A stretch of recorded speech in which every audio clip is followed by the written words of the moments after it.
Yo, what's up guys? It's Noah here, and in today's video, we're going to be breaking down the NBA slate on Draftkings and Yahoo for Tuesday, May the 25th.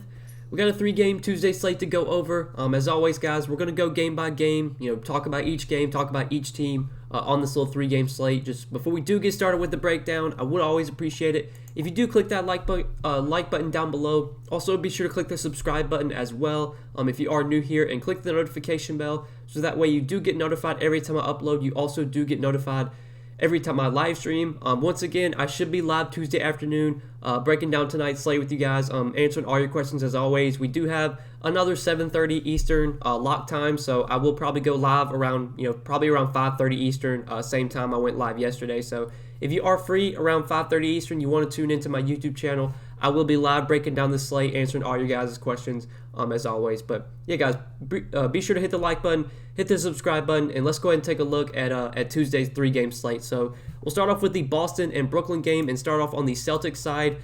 So the Celtics are a team I do have a good amount of interest in today. I liked a lot of Celtics on the last slate. Tatum, Kemba. I really liked Robert Williams. And he had a really good game. Like, I liked a lot of these Boston guys last slate. It's a good matchup against Brooklyn. Things didn't really go well. You saw disappointing games from Tatum. Kemba Walker got in foul trouble. Robert Williams was like the one bright spot, but Kemba struggled, Tatum struggled. Fournier didn't have a good game. Marcus Smart wasn't that good either. But I like going back to these guys. Jason Tatum, we'll start off with at the top, 9,800. I think Tatum's one of the better stud options on this slate. I know he had a bad game last game, but I don't really want to look too much into that. He didn't have that good of a shooting game. He still played 41 minutes, though, and I think, especially with Jaylen Brown, out for the season, just the workload is going to be so heavy for Jason Tatum. He's going to dominate the usage. Him and Kemba are going to be the two guys, really, taking all the shots, running the offense for the Celtics team. We're going to get 40 to 42 minutes from Tatum, 40 to 42 minutes from Tatum. He's going to, take a ton of shots. He's going to rebound. He's a guy that can do a little bit of everything, can rebound, can get some assists, can get defensive stats as well. You look at some of the studs on this slate, on these playoff slates, we're going to have a lot of stud options. You have Luka, you have Harden, you have the Lakers guys, LeBron and AD. You have, KD, Kyrie, Kawhi. Like, there's plenty of stud options, but I definitely like Jason Tatum today. He's probably one of my favorites right now, 9,800 on DK. I don't know if he's going to be that popular, especially because he did disappoint last game, which does make him appealing, especially if he's going to have lower ownership. On Yahoo, I think he looks really good over there. For one, because he's power forward, and on Yahoo you have to play at least one power forward.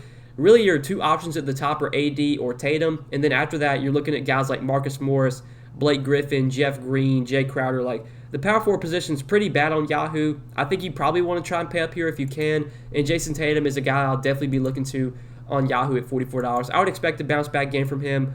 He's a guy that I'm for sure going to be looking to pay up for today. And then Kemba Walker at 7,200, I have some interest in as well. I did like Kemba a lot on the last slate. He was very disappointing. Didn't have that good of a game. Got into some foul trouble. Only played 27 minutes.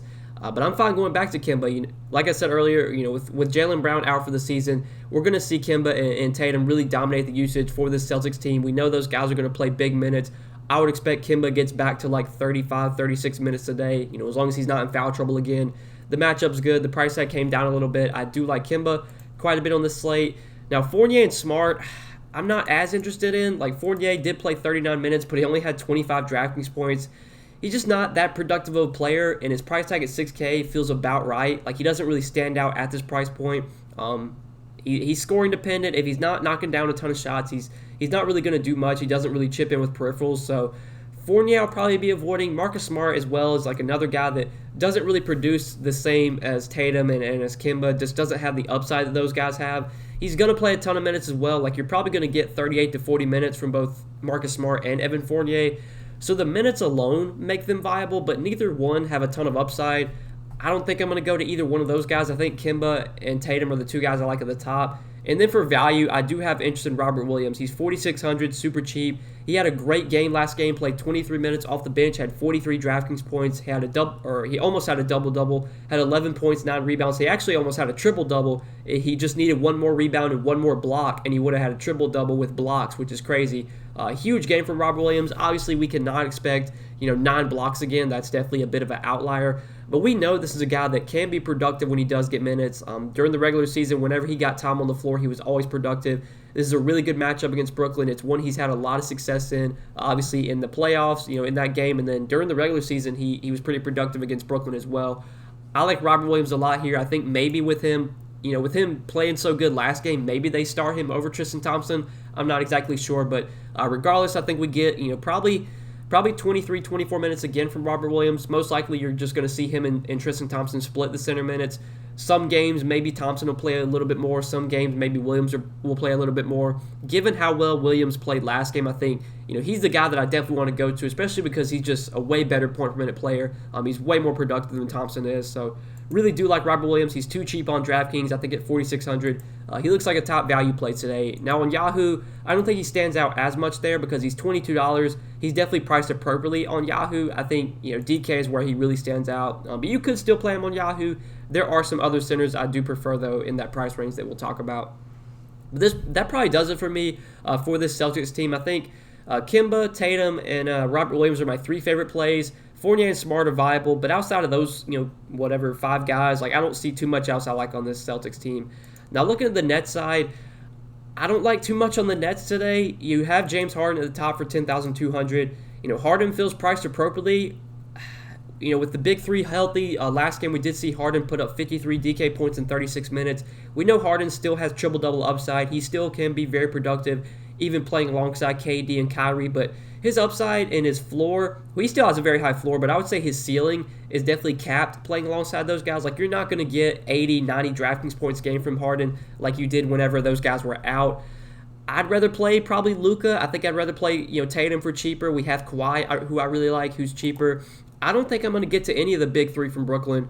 If I had to play one, it probably would be Kevin Durant just because I like his price the most. I think at $9,300, he does feel a little bit too cheap. He probably should be priced closely to James Harden, given that James Harden's, almost $1,000 more.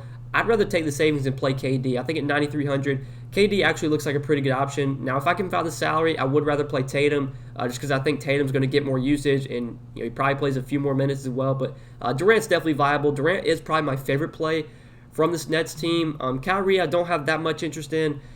And then the secondary pieces, it's tough to go to really any of these other Brooklyn guys. Joe Harris played a ton of minutes, but only had 14 DK points. He's super scoring dependent. If he's not knocking down, 7, 8 3-pointers, he's just not going to do much for fantasy. So he's a scary guy to roster. Blake Griffin just not getting enough minutes. Even though he started last game, he only played 20 minutes. It's tough to really have much confidence in him.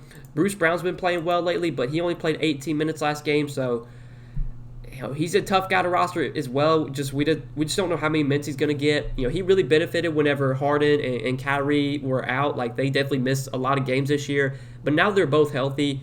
It's just tough to tell how many minutes we're actually going to get from Bruce Brown. So I'll probably be avoiding him too. Jeff Green, I think if I was going to go to one of these cheap guys, it probably would be him. He played 27 minutes off the bench. He wasn't that productive, but he got a ton of minutes, and he's been someone that has consistently seen pretty good minutes for this Brooklyn team. Even with them pretty much fully healthy right now, we should still get probably 25 to 30 minutes from Jeff Green off the bench. He's $3,600. There's a lot of studs to pay up for. If you want to go with the stars and scrubs route, a guy like Jeff Green, I would be looking to in that case. If you're trying to jam in multiple guys at the top, you're going to need to find some value. I think that's where Jeff Green would become an option.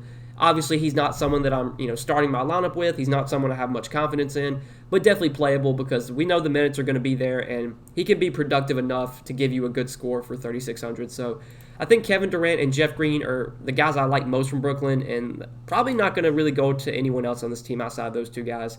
Brooklyn overall, probably my least favorite team on the slate, maybe outside of Dallas, who we'll talk about later. But yeah, next game we'll talk about Lakers and the Suns. So Lakers side today, you got LeBron and AD, here, $10,100 for LeBron, $9,600 for Anthony Davis.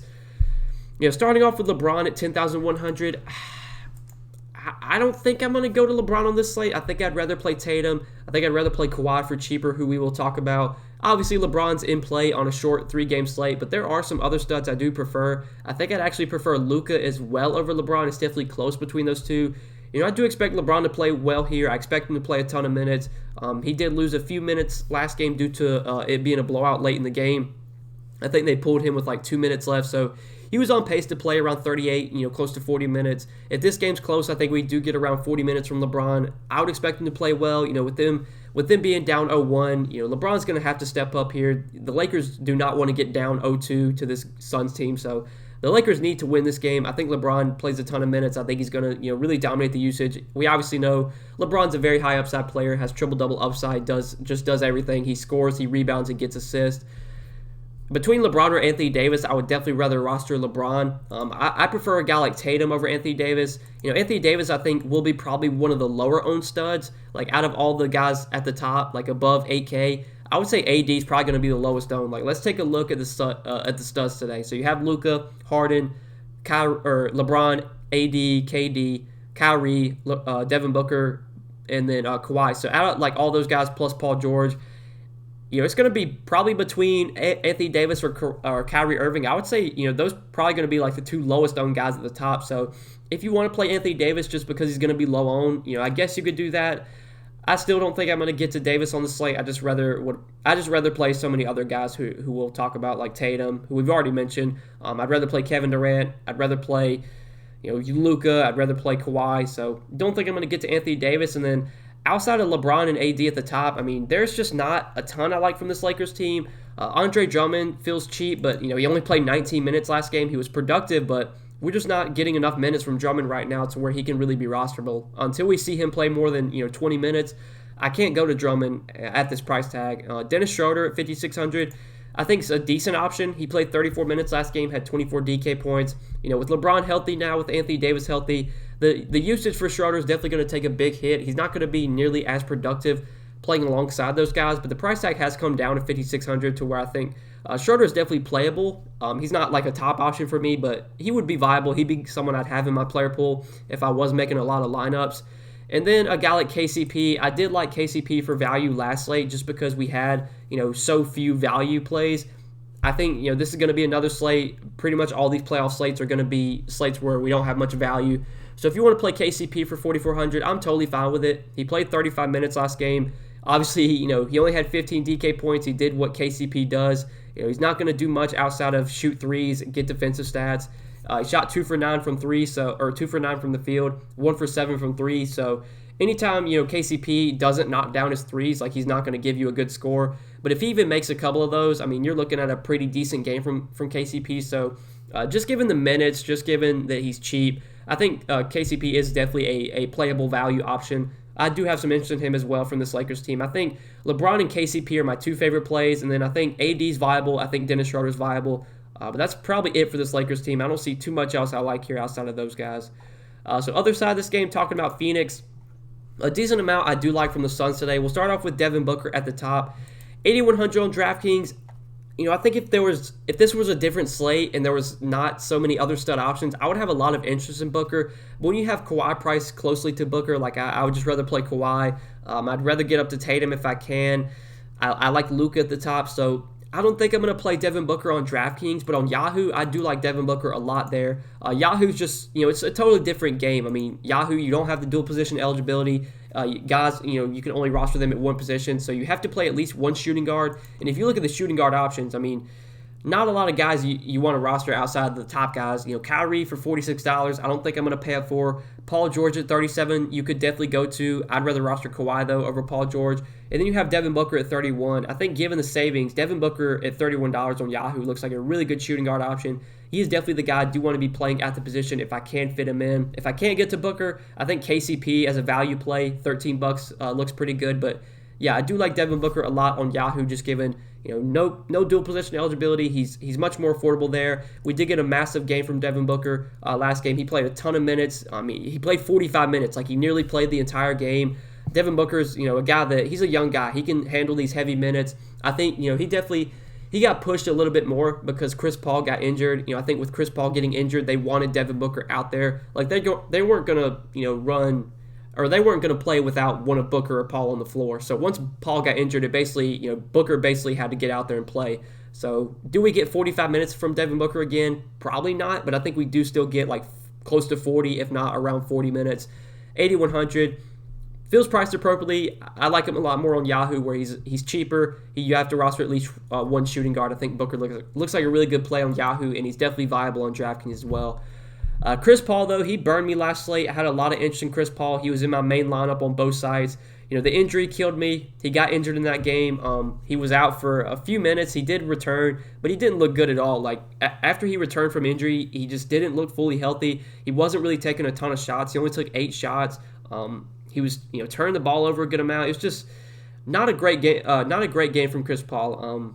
Will he be injured here, or is he injured still? Like, I really don't know. He's not on the injury report. He's going to be good to go, but is he 100% right now? Like, we really don't know. He definitely looked hobbled by that shoulder injury in Game 1. It didn't look good. Like, he definitely looked like he was in pain after he suffered that injury. So, Chris Paul's a little bit risky, but I think, for the low ownership, especially after he busted last game with him, getting injured there, maybe him not being 100%, like, that's going to keep his ownership down. I think Chris Paul will be very low owned today. So I do like him in tournaments. I'm fine going back to him. We know the upside that Chris Paul has. We know he's going to play big minutes. Even with him getting injured and having to leave for some time, he still played 36 minutes. If he didn't get injured, he probably would have played like 40 minutes. So I do like Chris Paul today. I feel better about Devin Booker, but I think Chris Paul definitely viable. Only reason I feel better about Booker is just because Booker is 100% right now. He's probably going to play more minutes, and the main issue with Chris Paul is just we don't know exactly if he's 100%. But if you want to take that risk in tournaments, I think it's something you could definitely look to do on a short slate like this.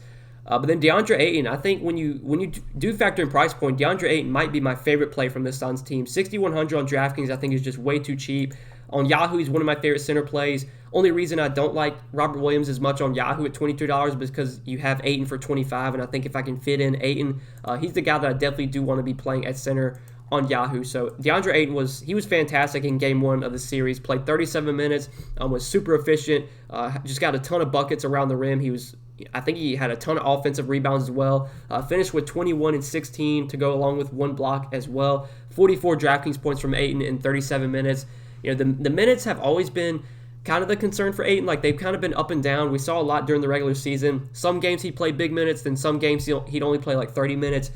It was great to see him play really well in Game 1. It was great to see him get big minutes. I think that continues here. I think we get big minutes from DeAndre Ayton once again. We know this is a guy that can be productive when he's on the floor. He can score. He's a really good rebounder. He's got 20-20 upside. 6,100, like, that's way too cheap for DeAndre Ayton. If he's going to play anywhere near 37 minutes again, he's one of my favorite plays on the slate. So I do like DeAndre Ayton a lot. Along with Robert Williams, he is my favorite center. Him and Robert Williams are the two guys I like most at the center position on DraftKings. And then you have a guy like Mikal Bridges for 5,300. Bridges, not a very high upside option, but right here, 41 minutes. The minutes are going to be there, and that's really all you can ask for. Anytime you get a guy that's going to play like nearly 40 minutes, that automatically makes them playable. I don't care, how bad of a fantasy producer they are. If they're going to play 40 minutes, they're viable. So Bridges at 5,300, I definitely have interest in just due to the minutes, but I think you can get similar production for cheaper with a guy like Jay Crowder. Jay Crowder was another guy that I liked last slate, and he busted for me. Only played 29 minutes. He did get into some foul trouble. Only had 18 DK points, but he shot 0 for 7 from 3, which was huge, which was killer for his fantasy, performance or his output. If he could have even made a couple of those 3-pointers, he would have definitely had a way better game. He could have finished with 25, 26 DK points. Jay Crowder's not a very high upside guy. He's another guy that needs to knock down some threes. He can get rebounds. He can get defensive stats, but making those 3-pointers is key for Jay Crowder. He does have, potential to get you 25, 30 DK points, though. I think he will play more than 29 minutes if he's not in foul trouble. I think most games we're going to get low to mid 30s minutes from Crowder. So for 4,300, another guy that's just cheap, gonna get the minutes. I like him for value once again. He busted last slate, but I'm fine going right back to Jay Crowder. I think he's going to be someone we do look to for value. As long as he remains this cheap, he's going to be someone I look to roster as a cheap forward. And on Yahoo, he's still pretty affordable there, only $11. I do like Jay Crowder as a value play on Yahoo as well. But that probably does it for this Suns team. I think we basically touched on everyone I have interest in. So we can go ahead and touch on the last game of the night, the Mavericks and the Clippers. So on the Mavericks side here, outside of Luka, this is not a team I have much interest in. Like Porzingis, Tim Hardaway, Dorian Finney-Smith, I don't think I'm going to any of these guys. Brunson, Richardson, Will mention that Maxi Kleber is questionable, which I think is actually pretty important because Maxi Kleber did start and play 36 minutes in game 1 of this series. So if he does not play, those minutes are going to have to go somewhere. I would assume the main beneficiaries will probably be like Tim Hardaway. He'll get a few more minutes. Dorian Finney-Smith would get some more time. They could run some, smaller lineups. Maybe Josh Richardson gets more minutes. So Kleber being out would definitely impact some of those guys, would make them slightly more appealing. Kleber himself, if he does play, I actually do like for value. He's 3,400, super cheap. He started, played big minutes. If we get anywhere near 36 minutes again from Kleber, obviously he's not a very productive player, but minutes are key. He played the minutes last game. He's super cheap still. I do like Maxi Kleber for value if he's able to play.